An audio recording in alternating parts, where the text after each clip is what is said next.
طبعا سەبارەت بە چاڵەکیەکانی میلابردن لە بۆ ئەو ساڵ ئێمە بەڕووبەری مەتری دووجا حساب دەکەین لە ئیشەکانی خۆمان.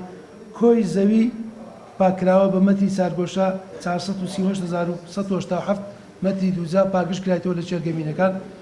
طبعا ئەو ژمارەیە 438,000 ئەوەندە مەترا ئەگەر بەراوردیکەن لەگە ساڵی پار 180 بەرهەمی مەتری پاکردنەوەمان زیادی کردووە ئەو ساڵ بۆ ساڵی 2019. ڕووبەری زەوی ئامادەکرا بە مەتری چارگۆشە 41,408 مەترە. ژمارە ئەو چێلگەمینانەی کە بۆ ساڵی 2019 پاکمان کردەوە و ڕادستی خاوەنەکانی کراوە بە شێوەیەکی فەرمی 8 چێلگەمینن لەوانەیە کە داواکاریان زۆر لەسەر بۆ لە ڕێگای یەکە ئیداریەکان.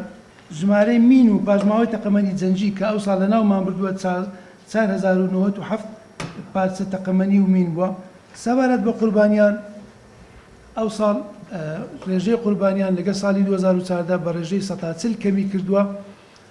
جێگای داخە کە 8 قوربانیمان هەبووە لەوەش قوربانیە دوانیان گیانیان لەدەستداوە، شەشەکەی تر بریندار بوونا. لە زمنی ئەو شەشەی کە بریندار بوونا یەکەچیان کارمەندی خۆمان بووە لێرە مینلابەر بۆ لە بەڕێوەبەری گشتی کاروباری مین هەولێر.